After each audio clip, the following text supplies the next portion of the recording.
ఈ రోజు వారి వారసుడిగా మిత్రుడు శ్రీధర్ బాబు గారు కూడా కొనసాగిస్తున్నారు.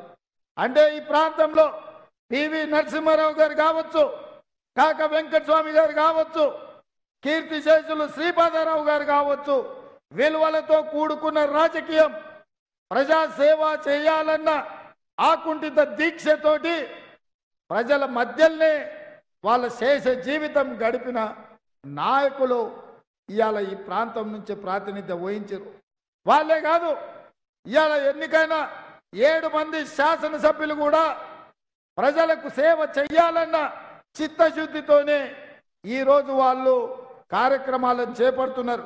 అందుకే వాళ్ళు అడిగిన పత్తిపాక కావచ్చు, పాలకుర్తి కావచ్చు, రామగుండం పవర్ స్టేషన్ కావచ్చు, నేతకాని కార్పొరేషన్ కావచ్చు, అదే విధంగా సింగరేణి కార్మికుల సమస్యల విషయంలో వాళ్ళు ఏ సమస్యలైతే నా దృష్టికి తెచ్చిండ్రో తప్పకుండా వాటిని పరిష్కరించే బాధ్యత నాది అని చెప్పి ఈ సందర్భంగా మా అన్న చిట్టందిస్తున్నాడు.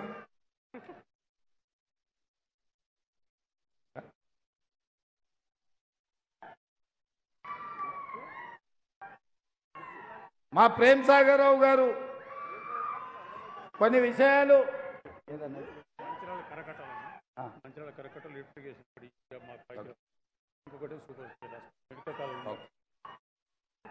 మంచిర్యాల కరకట్టల గురించి, సూపర్ స్పెషాలిటీ హాస్పిటల్ గురించి మా ప్రేమ్ సాగర్ రావు గారు అదనపు ఎజెండా, అడిషనల్ ఎజెండా ఇచ్చిండు.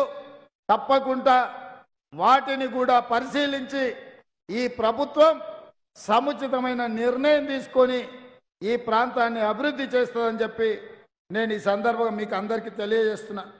మిత్రులారా, నేను ఇవాళ మిమ్మల్ని అడగదలుచుకున్నా, బీఆర్ఎస్ నాయకుడు మొన్నటి వరకు మంత్రిగా, అంతకంటే ముందు ఎమ్మెల్యేగా కొప్పుల ఈశ్వర్ మీకు తెలియని వాడు కాదు, మీరు చూడనోడు కాదు, ఆయన వ్యవహారం మీకు తెలియనోడు కాదు.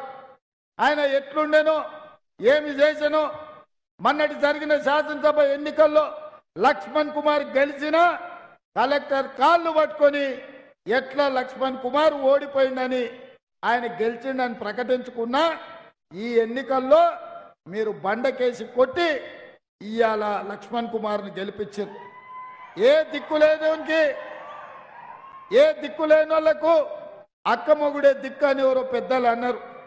ఇవాళ టీఆర్ఎస్ కు నిలబడేటోడు లేక మొన్న ధర్మపురి ప్రజలు తిరస్కరించి ఓడగొట్టిన కొప్పుల ఈశ్వర్ని ఈరోజు ఎంపీ అభ్యర్థిగా నిలబడ్డారు. 25 ఏళ్ల నుంచి దాదాపుగా మీరు చూస్తూనే ఉన్నారు ఆయన వ్యవహార శైలి, ఆయన విధి విధానాలు. కాబట్టి ఇవాళ బీఆర్ఎస్ కు, కొప్పుల ఈశ్వర్ కు ఈ ఎన్నికల్లో నిలబడడానికి నైతిక హక్కు లేదు. బీఆర్ఎస్ కు ఓటు అడిగే నిజాయితీ లేదు.